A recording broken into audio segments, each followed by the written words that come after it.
Let's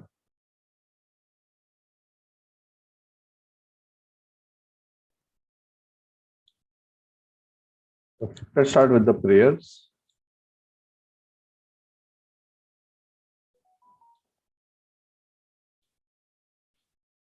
Om Ajnanatimirandasya Jnananjanachhalakaya Chakshurunmilitam Yena Tasmai Shri Gurave Namaha.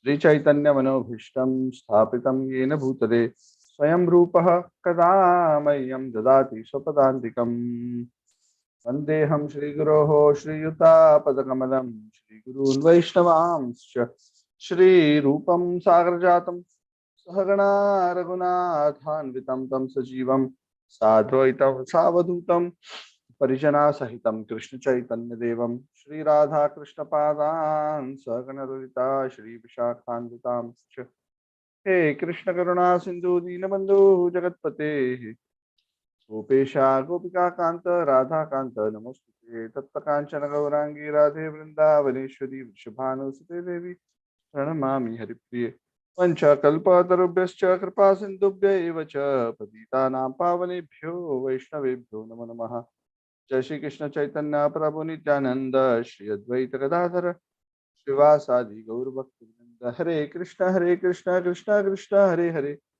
Hare Rama Rama Rama Hare Hare Namo Vishnupadaya Krishna Prishthaya Bhutale Namo Vishnupadaya Krishna Prishthaya Bhutale Srimati Bhakti Vedanta Swami Namine Namaste Saraswati Deve Gauravani Pracharane Vishesha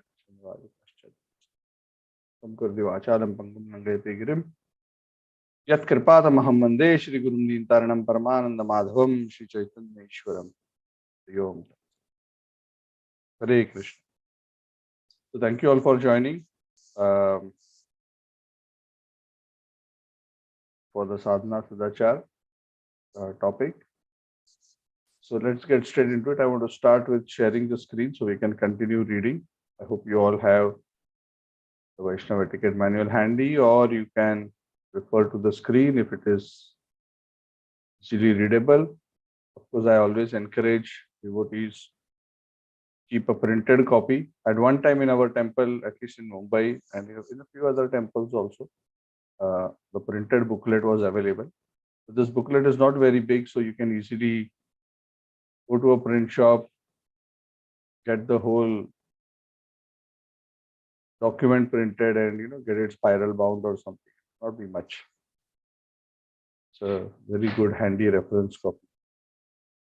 Because the beautiful points that have been compiled here, there are very few places where such a beautiful compilation exists. There are a couple of other books which have come more recently. Bhakti Charu Maharaj and his disciples have compiled something. There are a couple of other places which have compiled something. Of course, all of them are nice.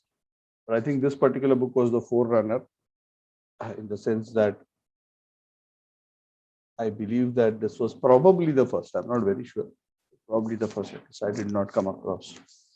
And it is still commonly used as a simple reference manual. Of course, in terms of etiquette, there is no limit to how much we can go, and there are so many finer points of Vaishnav behavior, culture. So it's not that this book covers everything, but this book covers the key things that we need to know to be more well-rounded as a devotee. The book is not exhaustive, and that is why the best thing is to learn proper behavior and culture in the association of devotees. And that is why it's always good. While for philosophy we may attend classes, it's good to be associated with some physical environment where devotees get together, because so much growth spiritually happens in that association by seeing, watching. We understand the mood, the spirit. We develop so much nicer bonding. We are able to engage in so much practical seva, so many aspects are. So let me continue. We are on page 31 of the document. Screen share.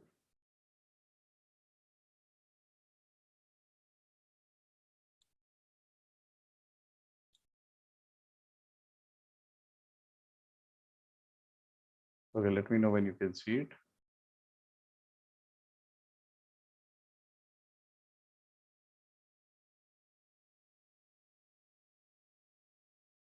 Yes, Prabhuji, we are able to see the screen. Okay, good. Okay.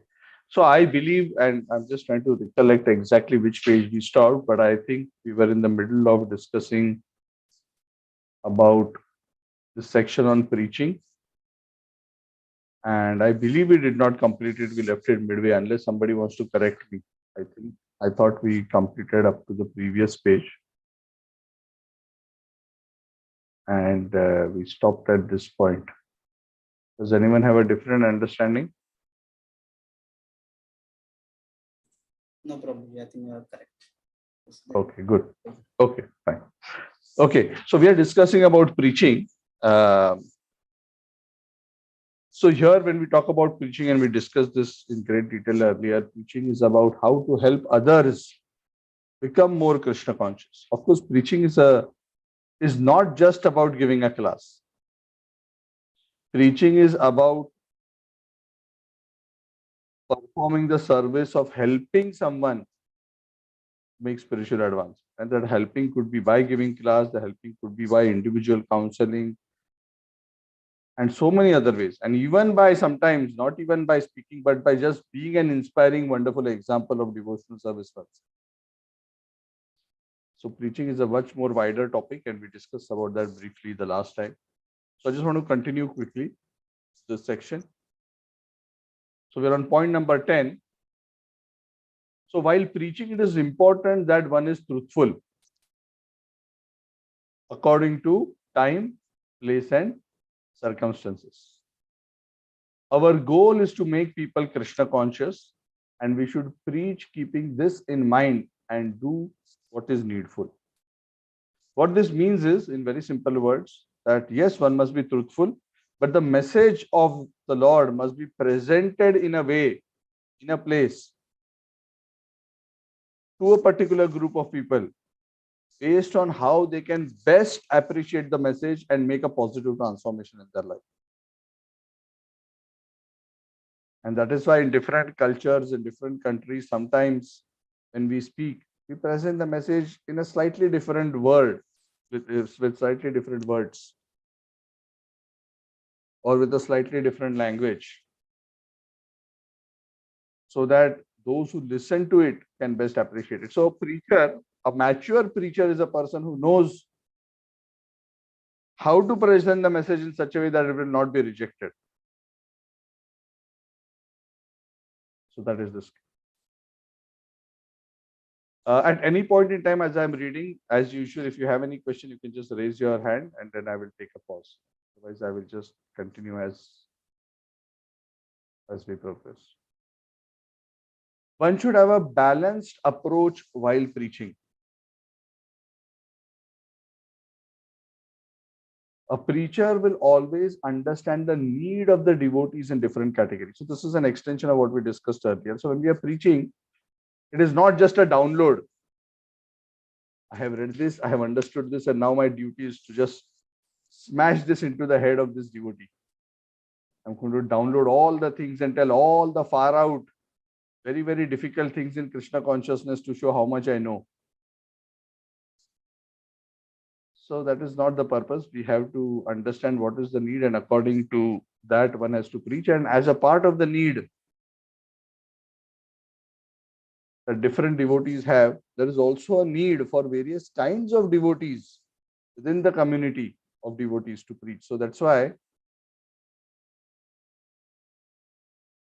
there will always be people who are interested in renouncing and dedicating their lives in Krishna consciousness by becoming a brahmachari and aspiring eventually to become a sannyasi. Or there will be people who will want to be a good grihastha, marry and practice a Krishna conscious family life. Or there will be others who are professionals who want to excel in their profession, but they also want the spiritual dimension in their life. So all these kinds of devotees are valuable, and one has to know in terms of preaching how one guides them and how one enthuses them. So the principle which guides our preaching always is, for every individual, one must think, what is best for that person's Krishna consciousness. That is what you should advise. So spiritual life is a gradual journey. Spiritual life is a marathon. Spiritual life is not a 100-meter sprint. And a mature preacher always assesses and understands where that particular devotee is in his own spiritual journey at that point in time. And what is it that he needs to be inspired, enthused, and supported to come to the next level, to the next step.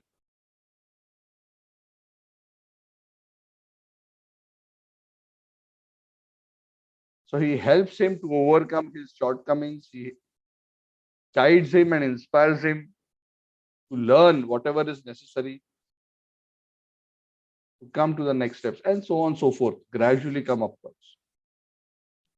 So while the philosophy of Krishna consciousness is the same, and we do not compromise the philosophy, in terms of practical guidance, one focuses on what is needed by the devotee at that point in time. A very simple example is, if a person wants to be a devotee, is sincere, but is struggling to follow some regulative principles. So let's say, for example, somebody is struggling to be a pure vegetarian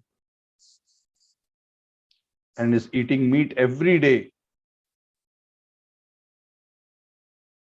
and is finding it very difficult, it's very attached to it. So the preacher may encourage that person to reduce his intake of non-veg food to 3 times a week instead of every day of the week.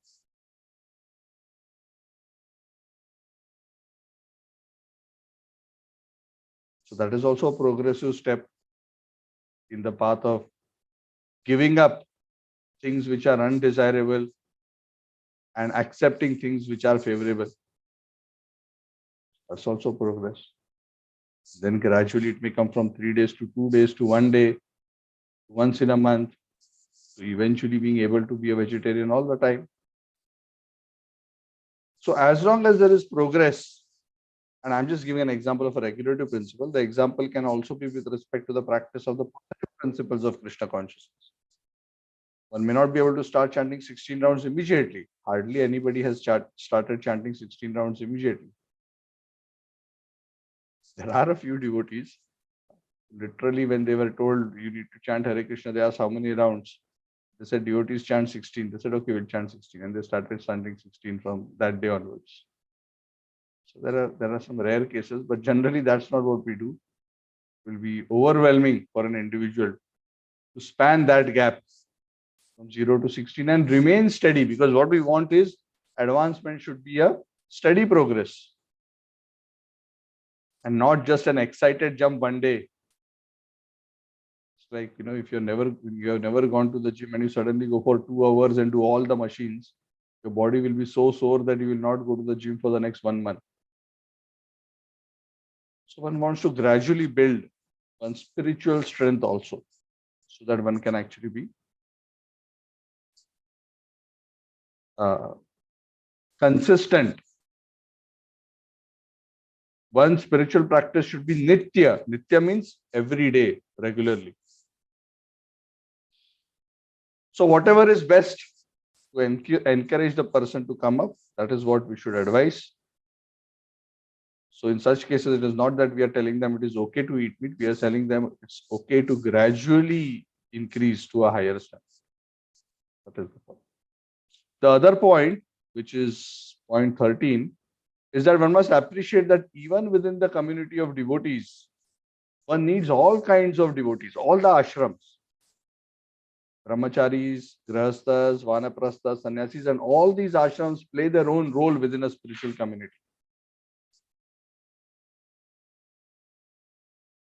And that is why for every devotee also, based on his situation, his liking, his background, his circumstances, one should encourage him to stabilize himself in one of these ashrams. Of course, the reality is that 90% of the devotees will be grihasthas.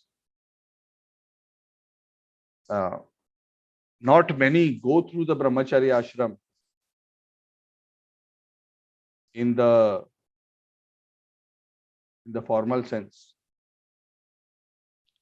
in this Kali Yuga. I was fortunate I got to spend some time in the ashram. But very few individuals get that chance also because that activity in today's situation is quite disruptive because it needs one to take time out from either education or work, stay in the ashram. Of course, there are some workarounds to that nowadays. Anyway, we don't want to go into that. But the reality is that the vast majorities will be grahasthas. A very small percentage will be sannyasis. Also, brahmacharis are quite small. So all these ashrams are needed and one should encourage. Vanaprasthas are those who are grahasthas who maybe after they come to 50, they want to retire from active material pursuits and focus their life on service and deepening their own spiritual practices. Basic etiquette must be followed when one devotee is preaching. So the etiquette is that when one person is speaking, one doesn't suddenly interrupt. Also, I don't know whether it's mentioned here, but also the culture is that if a senior devotee, a devotee senior to us, is preaching to somebody, we do not come in between and try to add something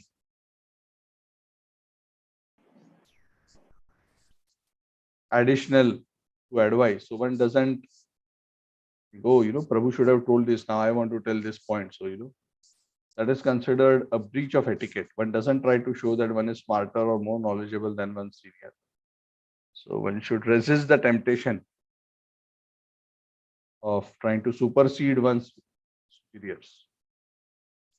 So if a senior person is preaching to someone, one must just quietly listen unless one is specifically asked by the senior to contribute and add or share one's perspective. Of course, preaching also means that basic courtesies must be followed. The mood of the preacher is always as a servant. So proper etiquette. So one makes himself presentable, one makes oneself pleasant in the interaction. We are representing Krishna, we are representing devotional service. So our appearance, our presentation, our character, our behavior is all very, very important. Those who are new here means new to coming to the temple or new to coming to a particular class or a program. Special care must be given to make them feel at home by showing a lot of love and hospitality. Because that is what everybody is looking for in this world. Philosophy comes next. What people get attracted to is the affectionate nature of the devotees. Because it is love which is attractive and which is love which is missing in the material world. So when somebody extends themselves selflessly to love us, help us, encourage us, or anybody, that becomes a very attractive experience for that individual to connect and remain connected with the association of devotees. And that becomes the cause for their spiritual progress. So extending oneself towards guests, this is important. So whenever either in the Sunday feast at the temple or in any program and there are new guests, the devotees must particularly be careful to spend time with them and make them feel encouraged and welcome. At the same time, while we want to share Krishna consciousness with new people, it is also important to share and continue to share and inspire those who have been in Krishna consciousness for a long time. So there must be a good balance between both. At outside programs, here outside means outside the temple, newcomers and guests may be given preference for asking questions after a lecture. Because regular devotees can ask questions anytime. They're already always in touch with devotees. So in special programs, if there are guests and newcomers, we generally encourage them to take that opportunity, especially when time is limited.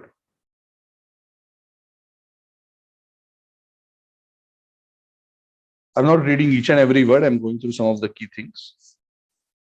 Devotee should be careful that in the name of preaching, one does not encourage breaking laws of the land. Okay. So sometimes devotees think we are transcendental. We only follow Krishna's laws. So we have to be careful not to break laws because it has a lot of repercussions. It sets a bad example. Of course, there are two kinds of breaking of laws. One is actual criminal activities, which I guess, there's no need to mention. But sometimes devotees think, oh, I am above and beyond the law. I am devotee of Krishna. I don't have to pay tax because I am serving Krishna. I am watering the root of the tree. So as per the Bhagavatam, since I am watering the root of the tree, I am not obligated to anybody else. So I don't have to pay tax to the government. So one doesn't take that kind of a approach. One must follow. One must also set the right example of being a good citizen. So a devotee is also, Prabhupada would oftentimes say, a devotee is also a perfect gentleman. He's well behaved in all areas of life. He's a very cultured person. And he's a very mature individual. So one must be careful not to do illegal activities in the name of Krishna. Sometimes people, there have been instances where sometimes individuals steal money. They say, oh, I'm stealing this money for Krishna so I can use it in Krishna service. So all these things we do not appreciate. That is not how one behaves. One should offer to Krishna what one has earned by one's hard endeavor or collected as charity from willing donors. One doesn't go around stealing money and saying, I'm doing this for Krishna and I'll not be affected because I'm doing it for him.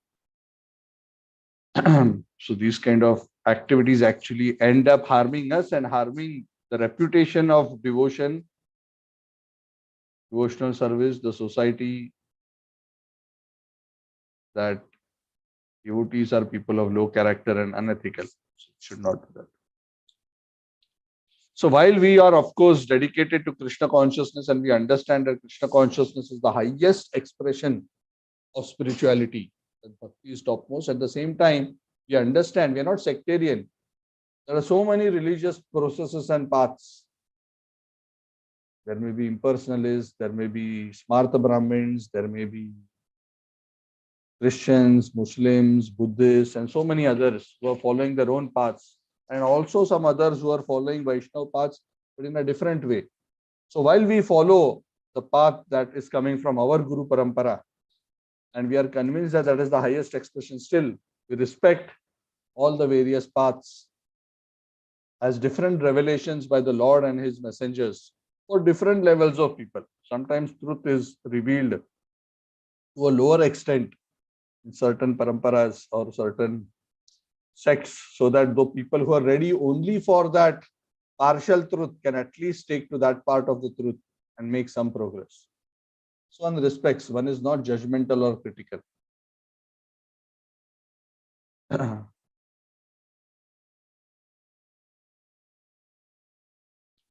Okay, I want to stop here. Any questions or comments on what we have discussed so far?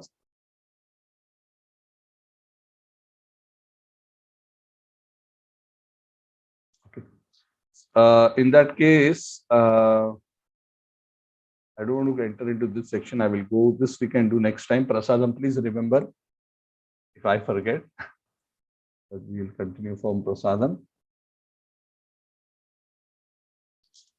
And now we are jumping to page 75 to go into the Sadachar section. Sorry, Sadhana section.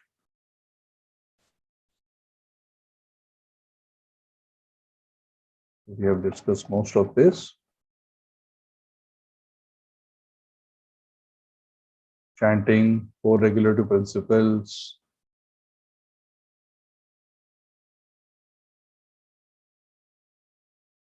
associating with devotees, also we have discussed.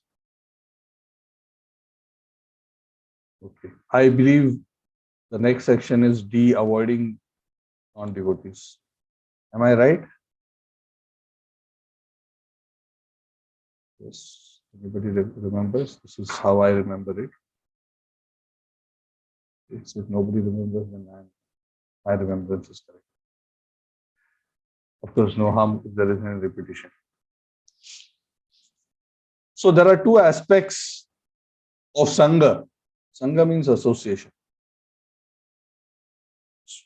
Across various scriptures, across various books written by the acharyas, they say two things are important for spiritual advancement, very important, along with sadhana. And that is Sanga. And Sanga means two things. One is Sat Sanga. One should adopt Sat Sanga.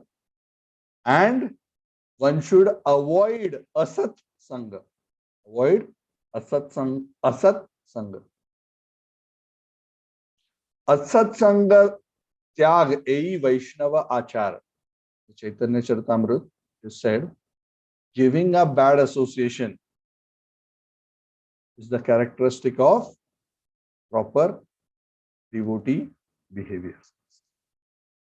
Both are equally important. It's as simple as this, right? I mean, we want to not only become healthy in Krishna consciousness, we also simultaneously want to avoid the infection of materialistic association. Yes? Because materialistic association drags one lower in Krishna consciousness. Sanga is like a color. You associate with any color, you get colored with those colors. Correct?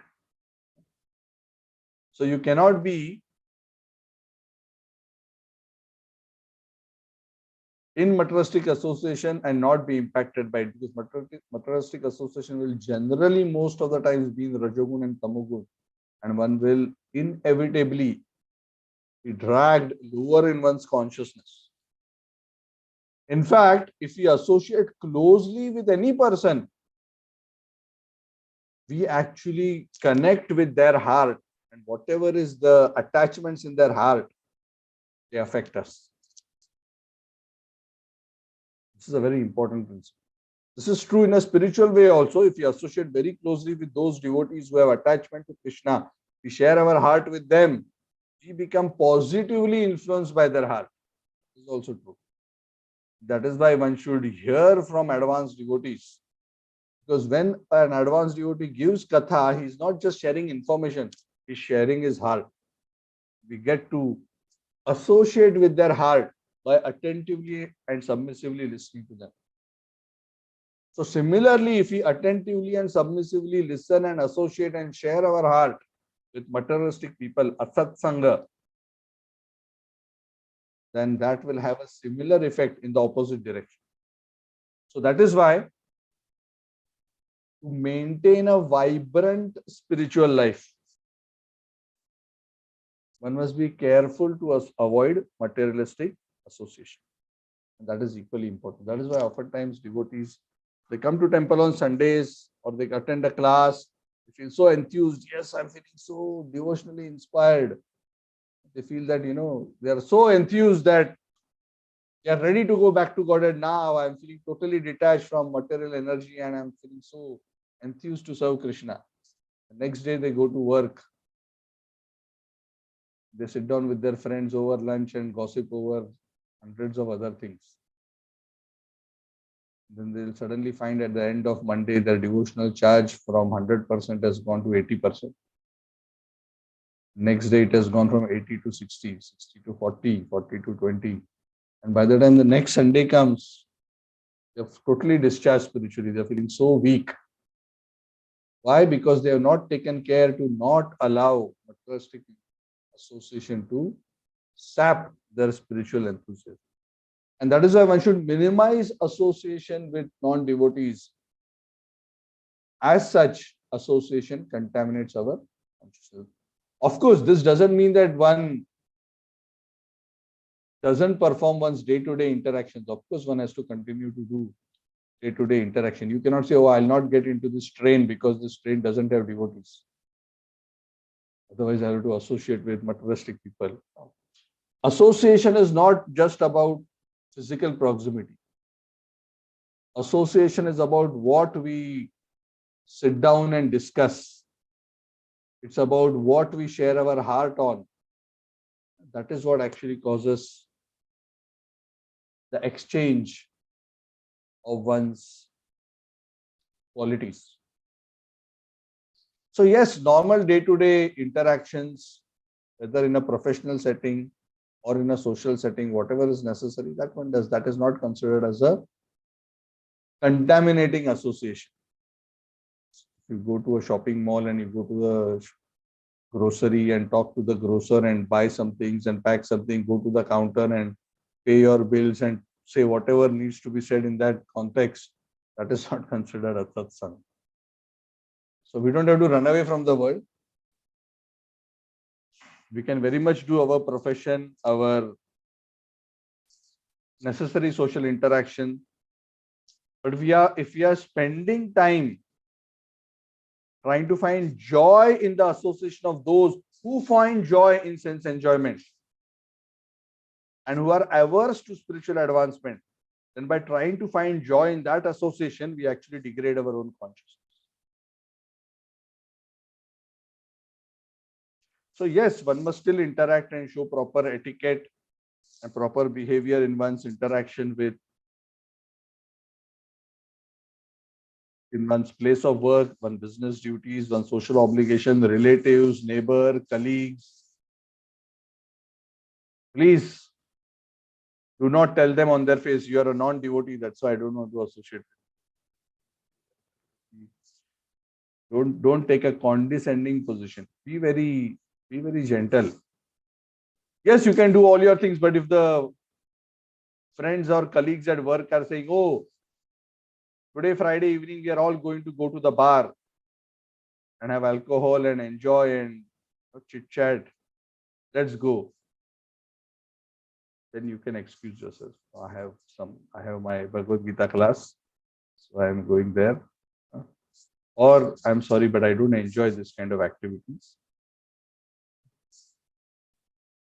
Please don't be condescending.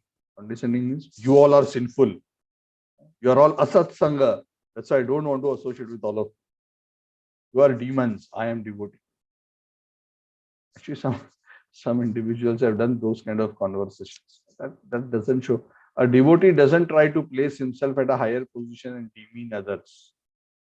That is not the nature. One just respectfully avoids. And when others notice that a person is doing so because of higher principles, that they figure it out. Because they eventually understand what is your food habits, what is your background in spirituality. They gradually will come to respect you for it. And they will, in due course, not even bother you or bother to invite you for such events. So Lord Chaitanya Mahaprabhu especially emphasized, when I mentioned that statement, Asat Sanga Tyag Ei Vaishnava Achar. That statement was taught by Lord Chaitanya to Sanatan Goswami, that the sum and substance of a devotee's behavior is that he stays aloof from unholy association.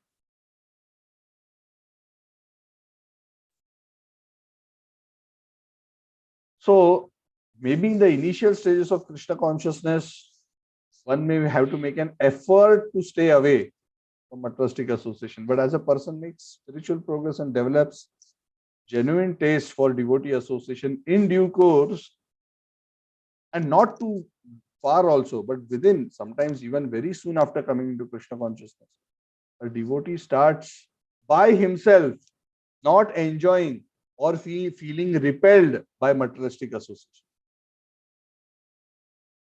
They no longer enjoy the same conversations and the same groups and the same topics that they were discussing. They no longer feel fitting into the same social circles that they were fitting in. Because they have come to a higher level of consciousness. Once you come to a higher level of consciousness, then for you to try to fit into a conversation which is at a lower level of consciousness is actually painful and miserable and frustrating. So for those who have developed some attraction to Krishna, some taste in Krishna consciousness, for them, associating with materialistic people is actually a pain. So if somebody tells you have to go to a party, oh, I have to go because it is an office event, because it is a celebration of my company success, or it is a farewell event for my boss or whatever. So in certain cases, you cannot just run away from the event, but then you feel that no, I don't want to. I don't really enjoy that environment anymore. I don't enjoy the talk that goes on there anymore. I don't enjoy the energy of the place anymore. I would rather be in a devotional environment. So that shows advancement. So that will come naturally. And with due course, eventually a devotee becomes so sensitive to these energies that very quickly, within minutes, one can quickly sense the consciousness of a person or a place.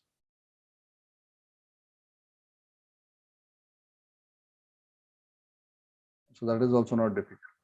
Or even understand the consciousness of a person by eating something which that person has cooked. Actually, that's very easy to find out. When a person cooks, his consciousness enters the food. So a person who has a sensitive, has developed the sensitivity, if they eat something which is cooked by a person, instantly they can sense what was the mental state of the person when he cooked.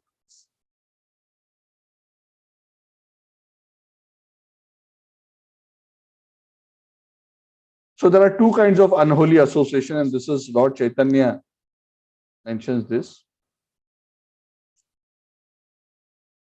So one is avoid associating with those who are too much attached to materialistic things. And when we talk about materialistic things, the two main things are lust and greed. Yes. So here woman, because when we say woman, for a woman it is man. So it is both ways. So it's not specifically for woman, or that woman is criticized. So attachment to the opposite sex, man to a woman, woman to a man, and nowadays man, man, woman, woman also. So it doesn't matter, opposite or not opposite. Attachment to sex life and attachment to much material opulence. So lust and greed. Whoever is very affected by lust and greed, one avoids the association of those so that he himself doesn't get affected. And second point, in general, one is careful to avoid the association of those who are not devotees, because their atheistic, demoniac mentality of rebellion towards the Lord affects our devotional attitude. Lord Chaitanya Mahaprabhu is so strong in this regard. He makes a very strong statement. He says, by quoting scripture, I do not remember the verse, but he says, as per one scripture, that one can rather be locked in a cage filled with fire than associate with non-devotees. So this is how strongly Chaitanya Mahaprabhu feels. So the point is that a devotee who has higher taste and a higher consciousness automatically feels distaste for material association. Okay. Any questions or comments on this section? Avoiding non-devotees.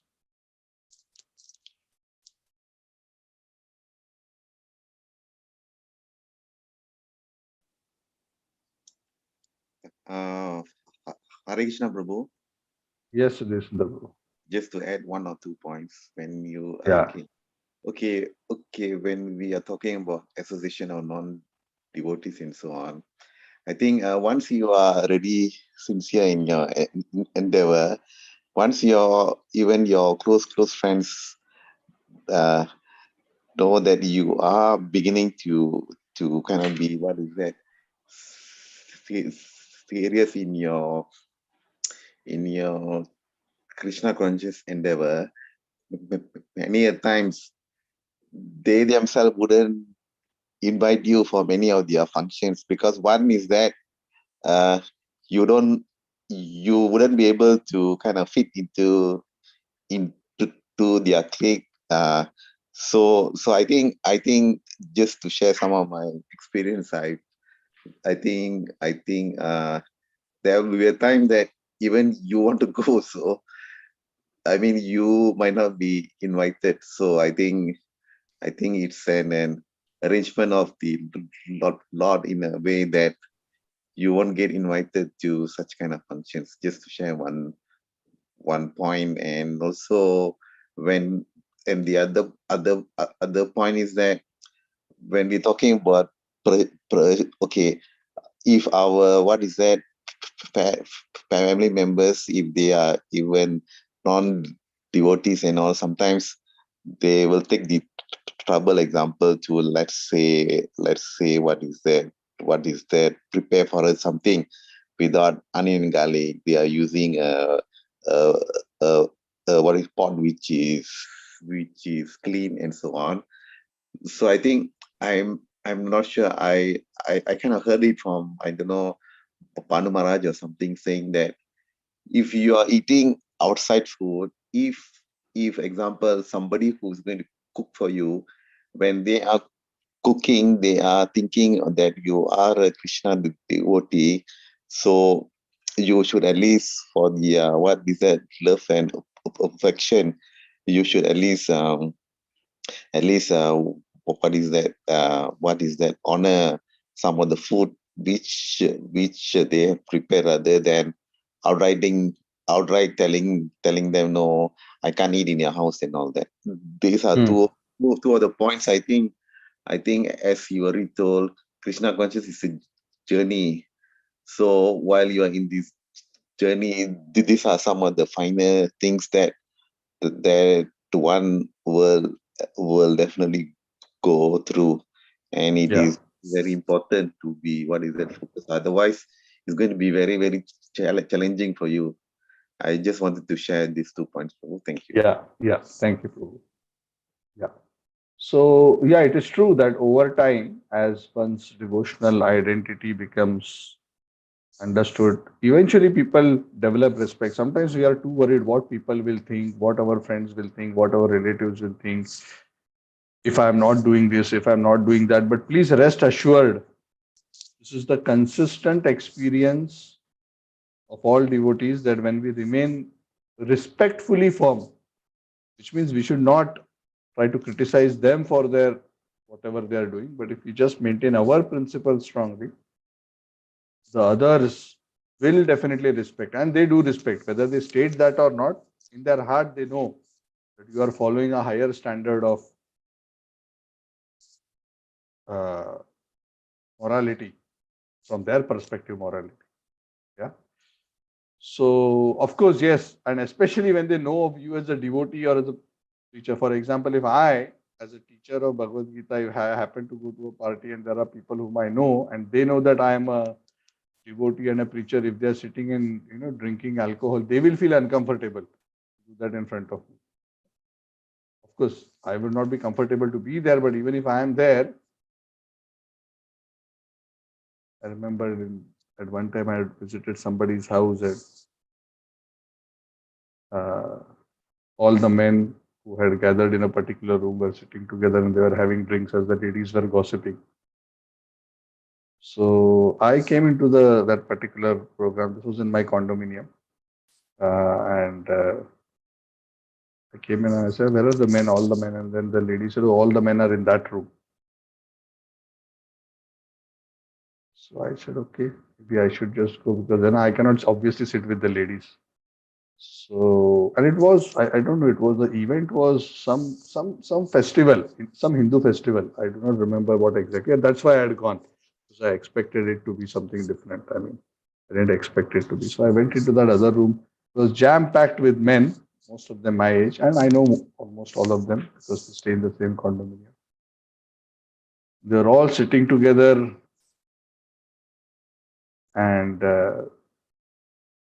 alcohol was being served, and they were gossiping and joking and laughing. I think you all must be familiar how the environment is when men get together and drink together.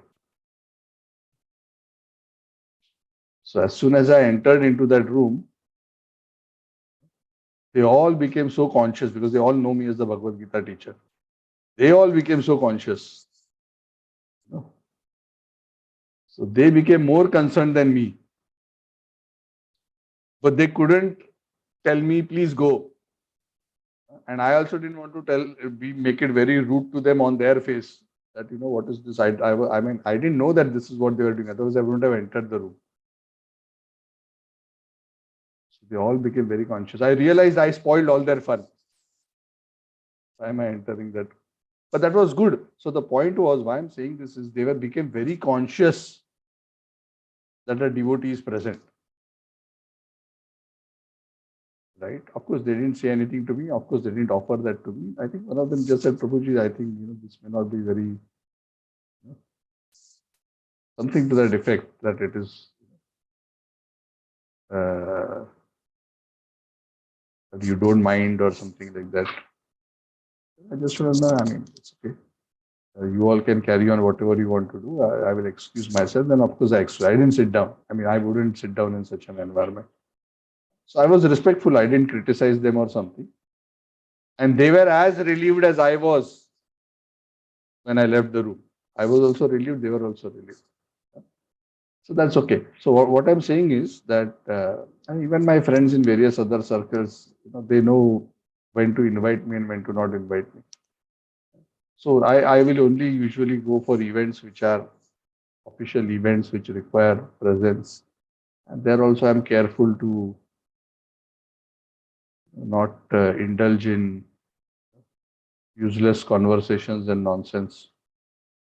So one should generally be careful. And yes, in one's preaching, one must always be sensitive, as Sudhir Sundara Prabhu said, sensitive to not hurt others. While we want to be strict in our principles, one must also know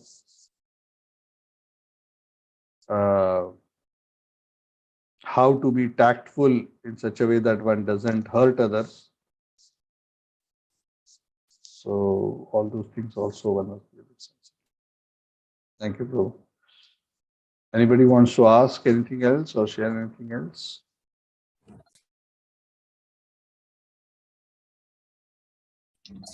Hare Krishna, Prabhuji. Yes, Amit, is it? Yes, Prabhuji. Yes, Amit, Hare Krishna. So one question, typically, normally when you go, sometimes you go to these office functions or, you go with a group of friends outside. And while, you're eating, normal vegetarian food, some of the people in the crowd are non-vegetarians. So, they you order a mix of dishes. They eat non-vegetarian food. You eat vegetarian food. I mean, there are half the people are vegetarians, half are non-vegetarians.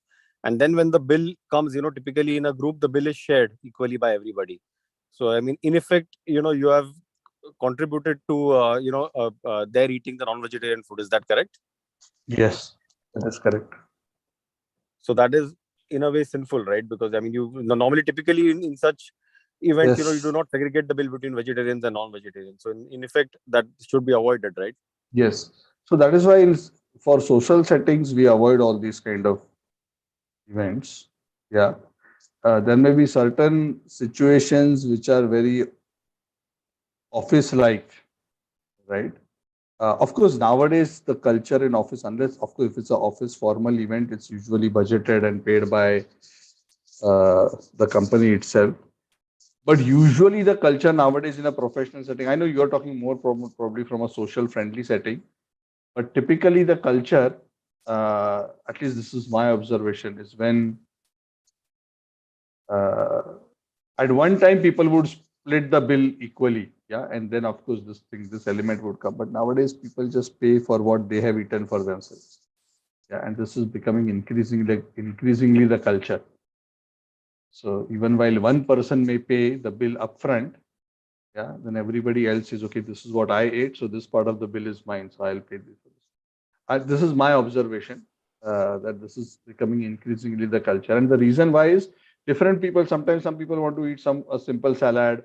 Some person wants to eat very elaborately. A particular dish. So if you end up just paying for your own food, you are at least still protected. So one should be careful. Uh, of course, but the nature of the material world is sometimes one gets dragged into situations where even against one's desires, some things which are not perfect happen, and that is always the danger of the material world. So we must be careful as far as possible, and that is why I said that it is best to uh, participate in events where one knows already in advance that one will be comfortable. For me, I mean, even in office events, my bosses usually know, I will not eat the regular food. So, of course, usually I will eat and go, or I will stick to the salads and some plain rice and a few. In Malaysia, there are a lot of these boiled, simple, very simple sorted vegetables and lots of fruits. So that is one option. Uh, but of course, I understand you are asking more from a money sharing perspective. Yes, if there is a sharing of money, of course, the intention in sharing of money is that generally the bill is, shared so that, you pay for your part. That is the spirit. But the laws of karma are very subtle. So there may be some implication there.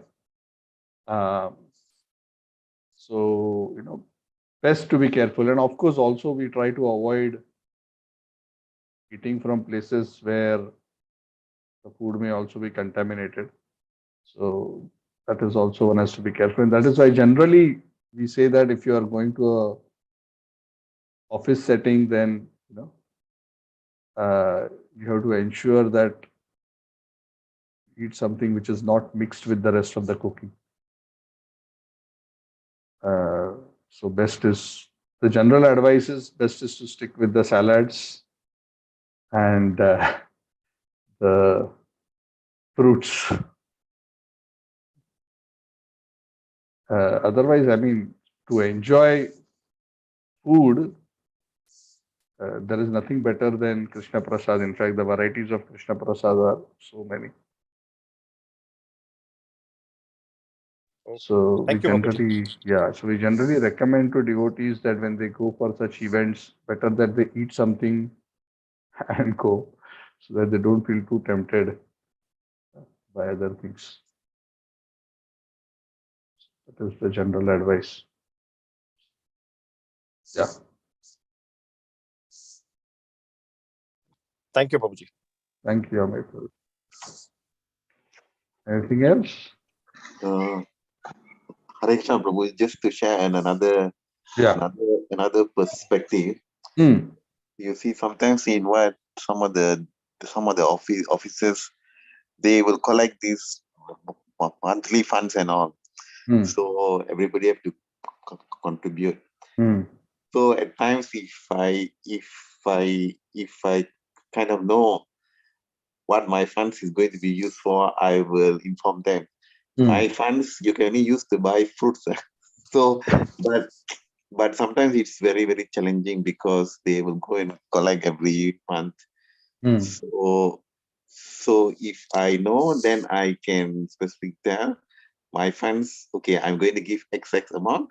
Can you use this to buy the fruits? But many a times, because when they do this collection, it happens on every month or every kind of quarter. So it's kind of very, very challenging. So as far as food is concerned, most of the time I will just tell them, Yeah. you Actually, look most at of the this time, people understand and appreciate. And if we tell them that it is a matter of our principles, then generally they accommodate. Right? And the simple principle is as long as you are fair, that you are not taking more than what you're contributing, which means you are at least covering what you are consuming, then generally people are fair and they are not too concerned. Right? So in many places where I have been, I take the point that whatever I am going to consume, I am going to pay for it directly. So the rest of your division you can do amongst yourself, right? Whatever you want to eat, drink, etc. So I take care of my own part, and they understand why. Generally, they don't bother too much because anyway, you know, uh, I may eat something worth 10 ringgit. The rest of them together, because they'll have so many other things, their bill will be average of 25, 30 ringgit or more. Right. So they also feel that yeah, it's not fair. He's just eating a salad. Why should he be sharing the bill also? So I think many people understand. So I mean, all these are practical things. One should be careful. Yeah. So yes, true. Thank you. Anybody else? Hare Krishna, Prabhuji, I have one Yes. clarification to seek. I mean, Yes. so when as a manager, sometimes like in working in office, we are supposed to take our team out for team lunch and team building kind of activities, right? So obviously the office is going to pay for it, but the initial bill at the hotel or restaurant, I'd be paying it and then getting it reimbursed. Uh, so that food includes everything, right? So it includes non-veg or whatever I have ordered for myself. So how do we deal or how do we consider that kind of situation? It's a very difficult thing. Yeah, it's not a good situation. But So I don't if know. you I don't don't do want that, to. then if you don't do that, then also like sometimes So that is what material world is, no? So material world is going to always give us situations which are, for me, in my case, many times uh, I have succeeded in taking my friends to a vegetarian place because they know I don't eat in a non-vegetarian place. So they are okay with that, right? And they don't mind eating vegetarian anyway because they go for non-veg places most of the time. So when they are going with me, they are fine. So I have generally been successful. But yeah, this kind of a situation is, of course, I do not know how the karma calculation works in this specific scenario. I do not know, but I would think that there will be some karmic implication. Is the sense I have. So this is the danger of working in a community where those people are surrounding us are not pure in their habits. So you have to see what is the best you can do in that situation. So yeah, there is no thankfully for easy last answer. 2 years, COVID has Yeah, last 2 years, yes, we haven't had to do so much of that not thing. having any events like that. Yeah, but I mean, as again we go back to normal times, this kind of situations will again appear. And uh, the problem is like when we compare or people start comparing. If as a manager, I don't take them out very often, or for whatever reasons, right? So there is a social pressure of also doing that kind of or involving in Definitely, such activities. definitely. So there is no perfect solution to all this. Life is not like that. For Arjuna also, it was about killing his relatives and living the life of a beggar. So life will Right. many times give us hard choices. And this is the cost of being in the material world. There'll be many hard choices. So in some cases, so we have to sometimes choose the least amongst the bad options. So one has to try to see whether one can avoid, one can, then that is best. Otherwise, what is the workaround one can do? Or can one ask one's team member to pay and then ask him to claim, right? I mean, there could be multiple ways to work around it. But nonetheless, I Right. mean, if you are the leader and you are doing that, then obviously there is some amount of responsibility. We cannot just totally say I have no responsibility in this, and that is the sad reality. So those implications are there. And my own experience is that such implications do affect. They do affect. I have seen that whenever I have been dragged into undesirable situations, that I can literally feel the sin in my consciousness, and it takes time to get rid of it. So I can actually sense and feel the burden of that particular implication. Sometimes it takes some days to get rid of that, to purify the consciousness properly. So one should avoid, but that's the reality. One has to deal with it. There is no easy answer. So on your very, very specific situation, you have to see how you can best escape from that situation, or yeah, Sure. Thank you. or give them such a wonderful vegetarian feast that they will not miss anything else.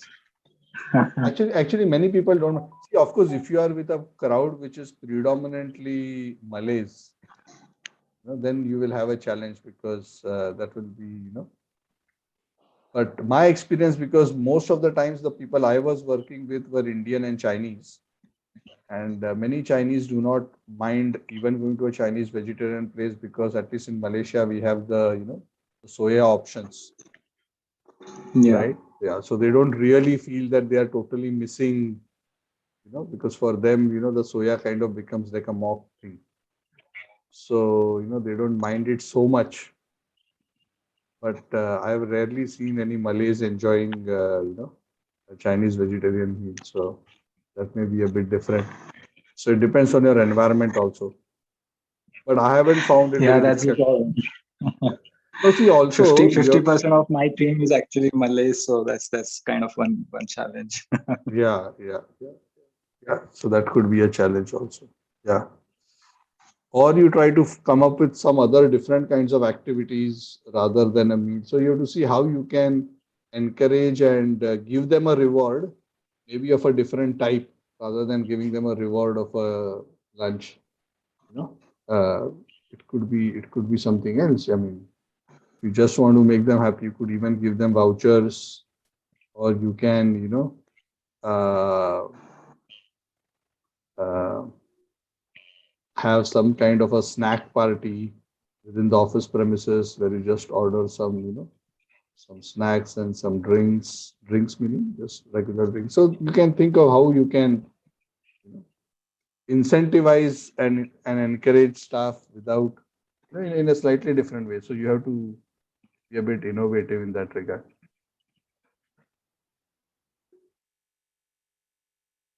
Sure, Roji. Thank you. Thank you so much for the guidance. Hare Krishna. Anything else? Okay, so thank you all very much. Another point before we drop off, next Sunday is Sri Ram Navami festival. So I strongly encourage, if you can, please go to the temple wherever you are and participate in the festivities. It is a very, very important grand festival. So perhaps on Saturday, I was just thinking we could discuss about Lord Ram's pastimes this coming Saturday. Because anyway, we have concluded Lord Dhruva Maharaj's pastimes, and we are going to enter into another chapter. So we can discuss something about Lord Ramchandra and his super excellent character. Lord Ramchandra is so amazing and so wonderful. So let us also prepare ourselves. There's a lot of Ram Katha going on, so many classes, so many things. So I was just thinking, then I thought there's so many devotees already doing so many Ram Kathas. If you're interested in Ram Kathas, if you Google also, you will find so many ISKCON devotees giving so many series of Rama Katha. So you can join any one of them if you so desire. Wednesday, we'll continue with our Bhagavad Gita discussion. And Saturday, we will do the Ram Katha in our class. And Sunday, yeah, you can all celebrate. So Ram Navami is fasting till noon. So you can at least observe fasting until noon. Okay, thank you very much. Kantaraj, Srimad Bhagavad Gita and Srimad Bhagavatam ki jai. Vaishnav Sadachar, Sadhana ki jai. Samaveta Gaura Bhakta Vrinda ki Jai. Hari Bo. Thank you. Thank you, Hare Prabhu. Krishna. Hare Krishna. Hare Krishna. Thank you so much. Thank you, Prabhuji. Hare, Hare Krishna, Prabhuji. Thank you. Hare, Thank you. Hare Krishna, and thank you, Prabhuji. Thank Thank you, you. Prabhuji. Hare Krishna. Thank you, Amit. Thank you, Anita ji, Shraddha ji, Sapna ji, Suraj, Hari Hari. All three of you in the frame now. Thank you. Shalini ji, how are you? Hare Krishna. All good? Archana Leela ji? Yeah. Fine? Hare Krishna, Prabhuji. Yes, Sridhar ji. Yes. Where's your other daughter? She's listening inside. She's in Listening. Okay. Good. Nice. I'm happy to see Hamsini sitting always in front and listening. Very nice. Give my regards to Shiva Varshini also. Yes. Yeah, thank Hare you. Krishna. Thank you, everyone. Anand Sundari Mataji. Thank you, Siniji, Bhaskar, everyone. Also, Sapna ji and family. Thank you so much. Thank you. Hare Krishna. Hare Krishna. I'll see you all on Wednesday.